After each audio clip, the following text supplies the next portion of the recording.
Hi Cancer, welcome to this space. Whenever you find this reading, just know that it's meant to find you. So you were the last, because I've been doing a different setup where every birthday, whatever sign it is, right, for their birthday month, I put them first. So Gemini went first, therefore you went last. So you actually get a double whammy, double reading here. I'll be doing your technical June reading, right? Whenever you find this, just know that it's meant to find you. And some of the astrology portions, again, they bleed out over the next year to year and a half, right? And sometimes when we listen to the astrology, it doesn't necessarily mean that we are integrating all these lessons. We might be feeling that tension or understanding this information, but doesn't mean that we're necessarily over it or done with it, right? We are evolving constantly. So just take these messages with an open heart whenever you find this reading, okay? Gemini energy is still, again, buzzing around us, and we're going to talk about that. But again, you are now in your season. We had Venus and Mercury going into your sign on June 17th, I believe, and 18th. So you will be first on my next list, which I'll be starting those July readings, believe it or not. Time is just whizzing by here. So you'll be first, so stay tuned for that. That's my gift to you, Cancer. So June, right, it's a bit more of a reflective reading because, again, we're at the tail end of June, but there's such an importance here for you. And there's a reason why I also set up this kind of scheduling is because as above, so below, right? Gemini, all this Gemini energy is in your 12th house. And now we're going into this first house, right, in your season. And it's so important and crucial to understand the houses that are neighboring each other. With any retrograde as well, which we're going to talk about, the Saturn retrograde that's upcoming on the 29th of June and going till November 15th, it's really important to reflect on what was behind you, right? So for you, Saturn in Pisces is in your 9th, and then the retrograde's asking you to look at the 8th. And this also corresponds a lot with Vedic, although it's not exactly precise. Vedic is about approximately a month behind Western. And I like to kind of look at both. So it's kind of important to dissect the house prior, especially during a retrograde for a planet, especially like Saturn and Jupiter, all of the planets really, but Mercury, for instance, or Venus or Mars, they're faster. They transit through the signs faster. But when we have to sit with an energy for over a year, right, that can really shift things in our energy and our perspective. It's asking us to go deeper when it's a longer transit. Also with Pluto and Aquarius, right? You can check back to February's reading where I dive deeper into that and what that means for you, okay? If you're new to my channel, again, thank you for joining me here. This first portion will be about astrology, and then we're going to jump right in, okay?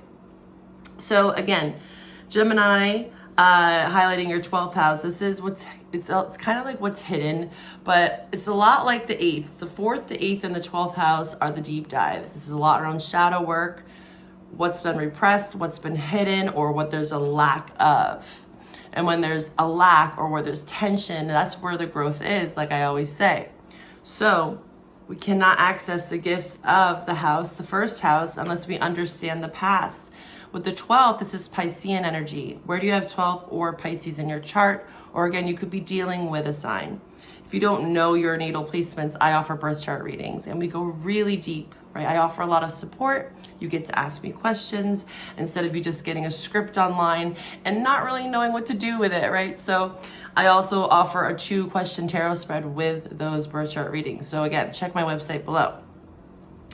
But yes, 12th house also talks about asylum.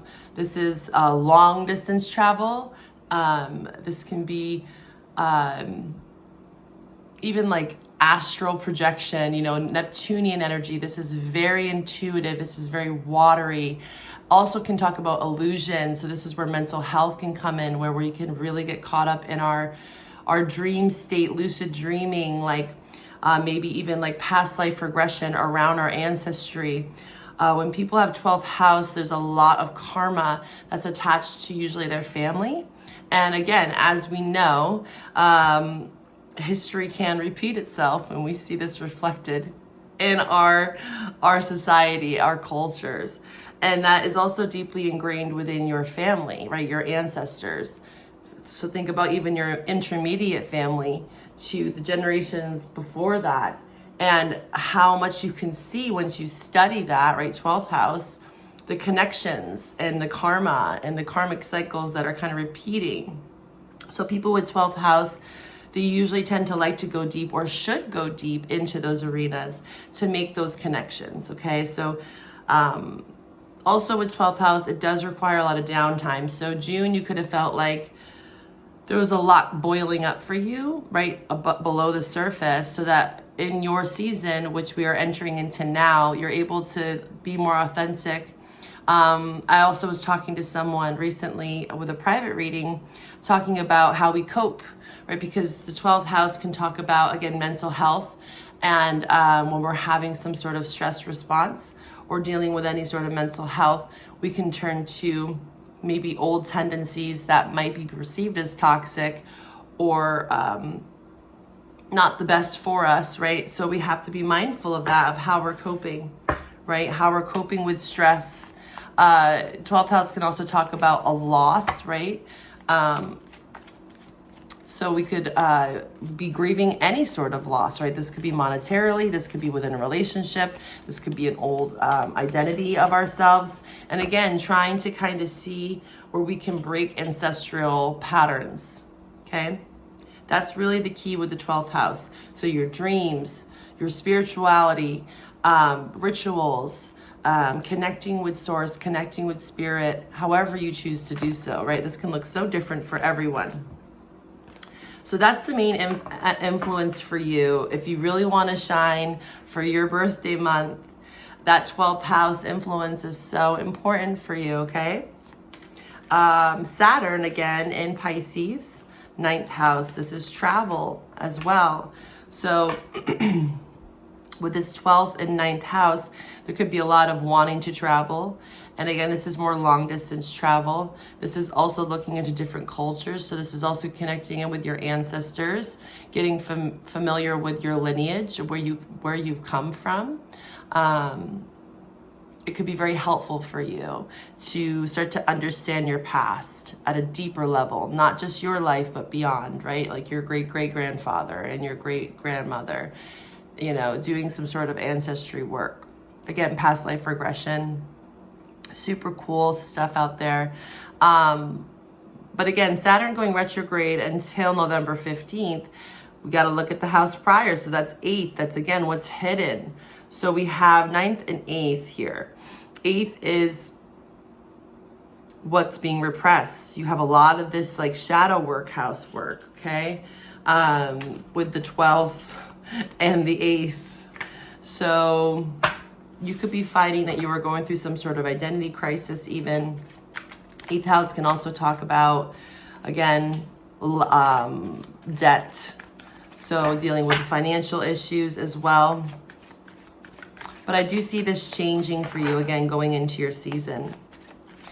We just had this full moon. As of today, actually, is the full moon in your 7th house of partnership. Capricorn is your opposite. So whenever there is a full or new moon in Capricorn, it's going to be accenting your 7th house.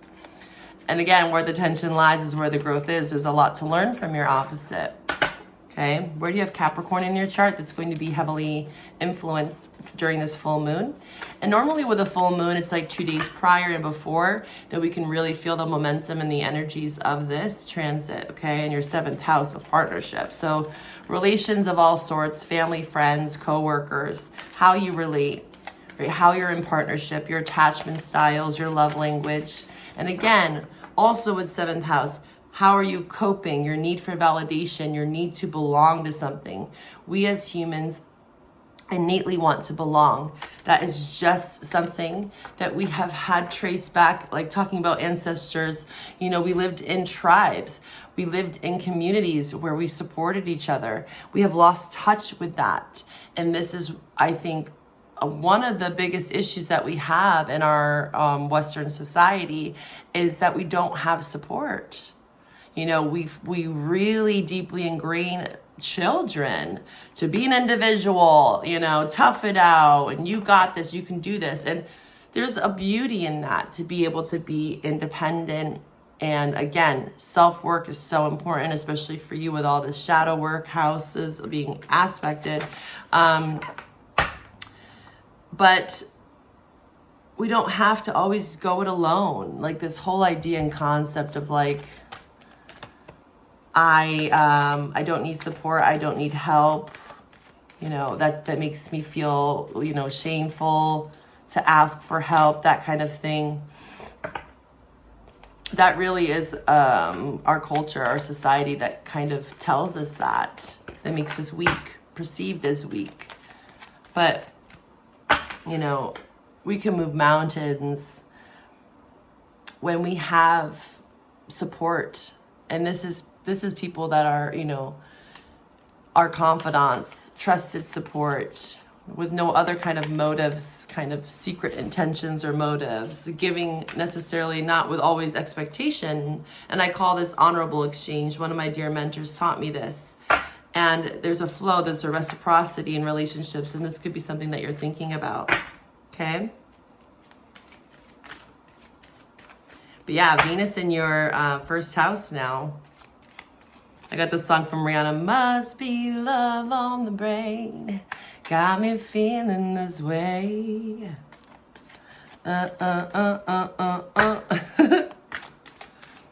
All right, Cancer, let's talk about it. This is for my Cancer collective. Again, thank you for joining me here in this space. We get pretty intimate here, but again, if you want a private reading, you know where to find all my information in the description box below. So Cancer, what do we got for you? We're going to pull from the Avatar Oracle to start off your message here. As above, so below. Remember that. I'm getting the Six of Pentacles in my head here. I actually want to show you the imagery of what I'm seeing. And I'm actually going to pull from this deck for you today. This is the 78 Elemental. But there's a lot about this, like as above, so below. You see there is the hand reaching from the depths of the earth. And then we have the person above ground. This also is connecting with Castor and Pollux, the Gemini twins. One, they were the messengers between the gods. You know, one was a dwelling on earth and one would travel to the heavens. So there is, again, that spiritual connection between the head and the heart, intuition and logic, right? The flow. Six of Pentacles. This is Taurus energy. You could be dealing with a Taurus or have Taurus in your chart. But this is very strong energy for you. Reciprocity in relationships. Again, honorable exchange. Not feeling breadcrumbs. Also with the Six of Earth in this imagery, this is like, again, having some sort of ancestor altar. Honoring your ancestors, the ones before you. Giving back. This could be some sort of ritual that you're doing that's connecting you deeper with your ancestors.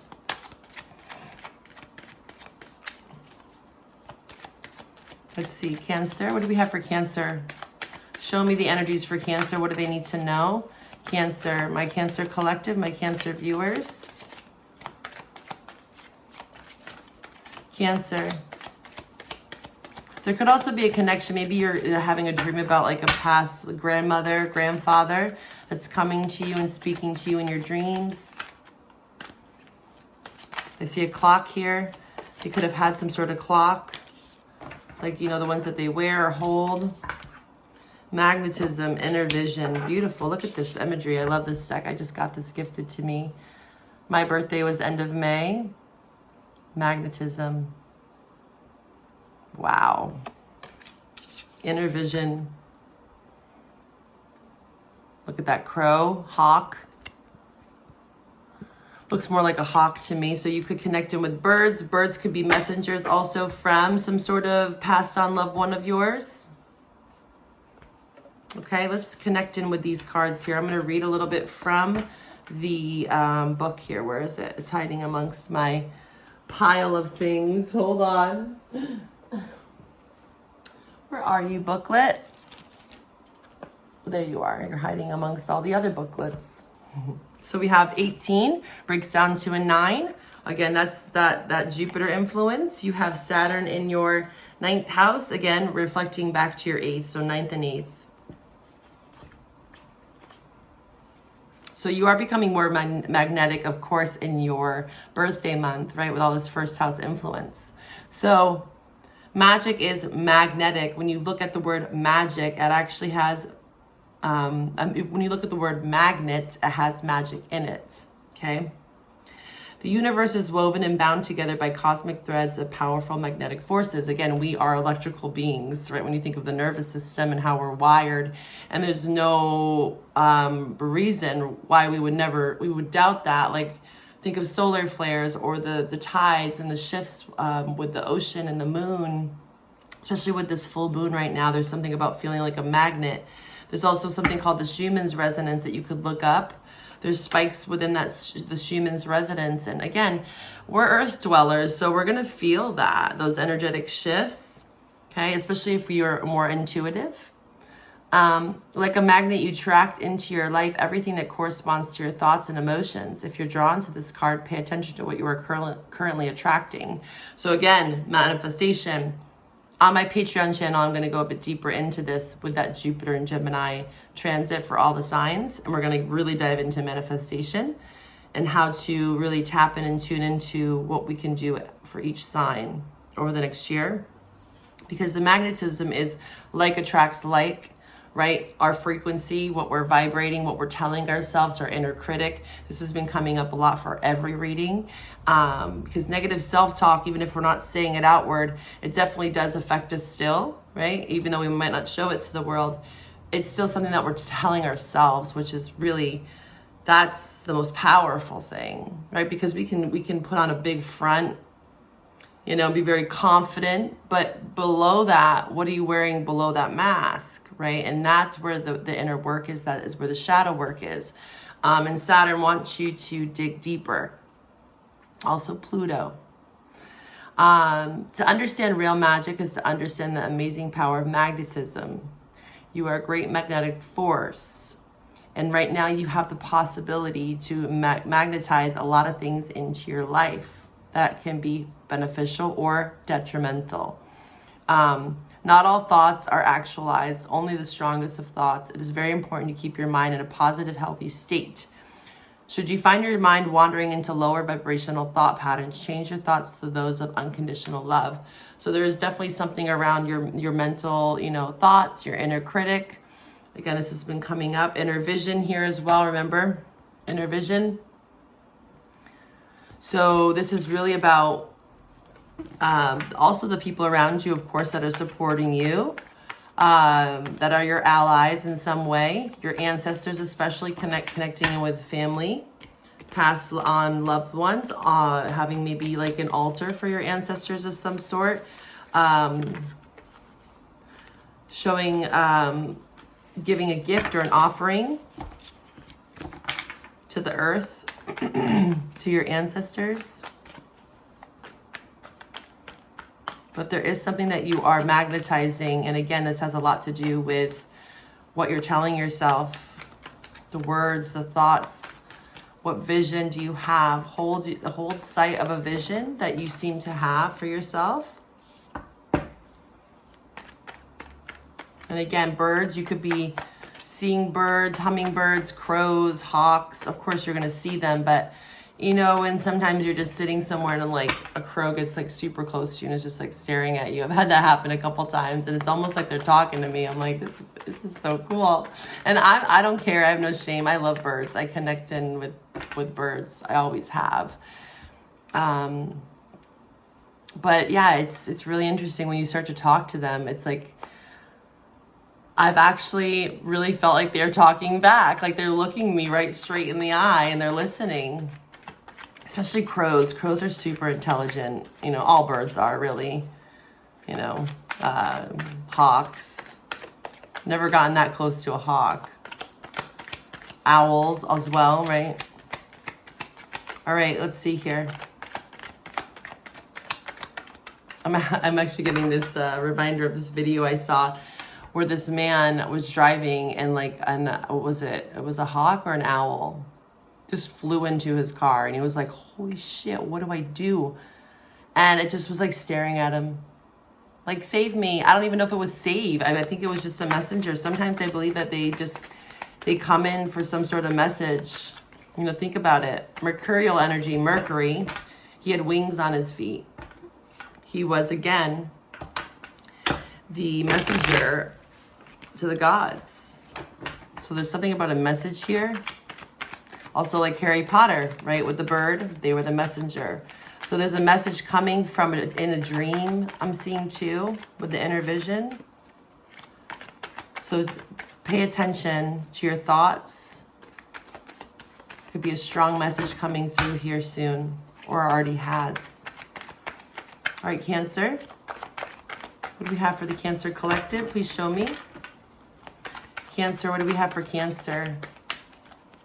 What do we have for Cancer? Please show me what they need to know. Cancer.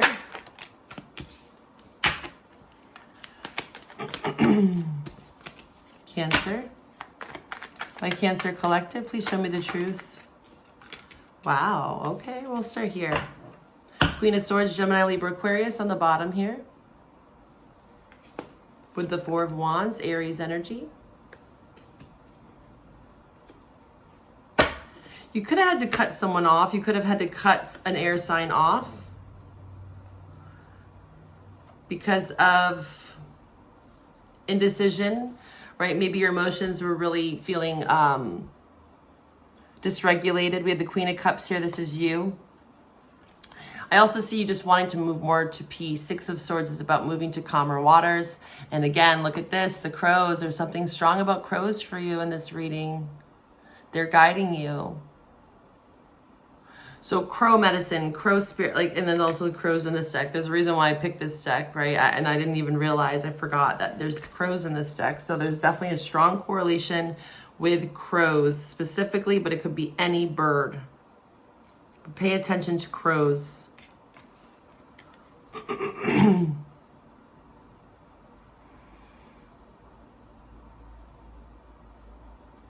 Wow, that's really interesting. Yeah, they're moving you. Something moving. So it's like, I'm looking at it as, okay, they say this a lot when like a loved one, like a dear grandmother, grandfather, could be just a mentor. It doesn't have to be blood, passes on, and they come back, you know, reincarnated, or they come through the crow or a butterfly or a dragonfly. Like, I do believe that these are messengers in some way. These could be our guides, these, again, ancestors, whatever you believe in. But this is coming through very strongly for you. If you're feeling like you've lost connection, you could also ask, show me a sign.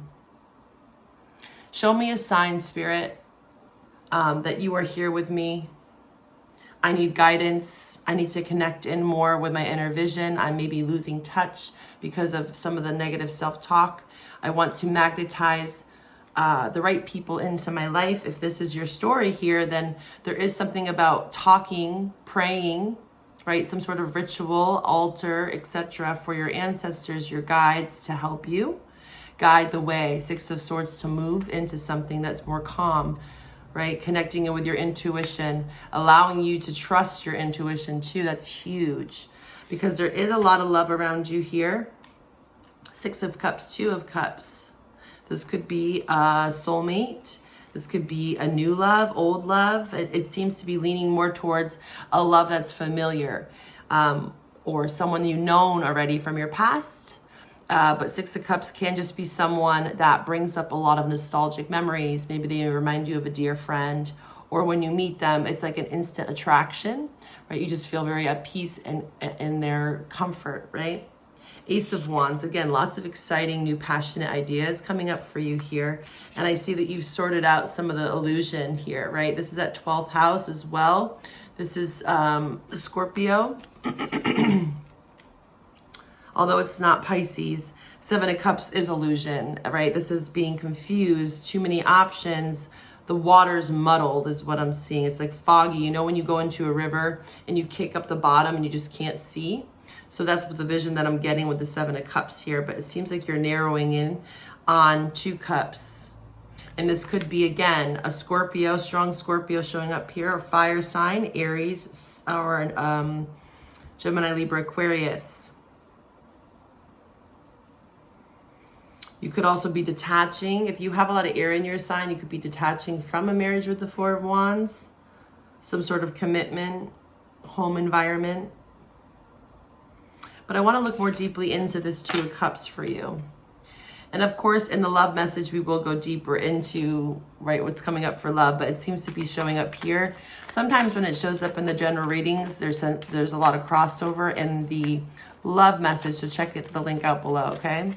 So Two of Cups, what's this Two of Cups about for Cancer? Again, Six of Cups doesn't have to be an intimate partner. This could be family as well, because it talks about our past, right? So that's family. And family can look so different for everyone. This is someone that you felt very deeply connected to. Two of Cups, again, does not have to be intimate, but it's a soulmate. Soulmates can be pets, right? A soulmate can be a dear friend. It can be an intimate partnership as well. What about this Two of Cups for Cancer? What about this Two of Cups? It could be magnetizing love. Here with the magnetic card above it, magnetism. But this is as you sort out your emotions, Two of Swords, Six of Swords, and moving into calmer waters. Yeah, dropping burdens here with the Ten of Wands is Sag energy. Lightening the load. What's this Two of Cups? Two of Cups, please show me. Two of Cups. Also, yeah, this is okay. So this is taking time. Here's the Six of Swords again. So you have strength in a new cycle. So something new is starting for you. When Jupiter switched over into Gemini, again, there's a shift in the wheel. And the wheel does represent Jupiter. So again, if you want to go deeper into this transit on Patreon, I'm going to be doing that next week, okay, for all the signs. And we're going to really dive deep into for each sign, okay? But again, I see you, Six of Swords is a strong message for you, okay? Whenever you find this reading, the Six of Swords in reverse. Come on, camera, focus. In reverse, it talks about being stuck, stagnant, right? Kind of like this Two of Swords, being blindfolded. This is Libra energy. Also, again, Aquarius with the Six of Swords. You are wanting to move into, again, forgiveness too with the Six of Swords. This is peace. This is letting things go, right? In the Rider-Waite deck, in the traditional tarot deck, you can see that there's a man guiding a woman and a child. So you could have a child as well with the Six of Cups here. But yeah, see here? And they're carrying these swords. But they have to carry what they're bringing with them. The swords represent our thoughts, our baggage, right? So it is about making sure that you only take what you need, because the more you bring in that boat, right? Because they're all poking holes, right? Because again, the scars that we carry with us, I'm getting reminded of a song, the scars that make us beautiful. The scars and you're beautiful, the scars and you're beautiful. So talking about your imperfections and you're beautiful just the way you are, but being careful what you're bringing forward into this new journey here, what you're magnetizing towards you over the next year with Jupiter in Gemini, and it's in your 12th house. So yeah, there's a lot of this Piscean energy, right? Hangman, strong Pisces correlation. So again, you could be feeling like there's a waiting period around love, because when I clarify the Two of Cups, I get the Seven of Pentacles, the Hangman. So it is about maybe traveling towards new love, right? Or if you are moving, new love could be coming in, but it looks like you are having to regain some confidence and inner vision. Again, magnetism. What are you magnetizing towards yourself? What are you telling yourself? How are you connecting with your guides? Your ancestors, especially looking at your past.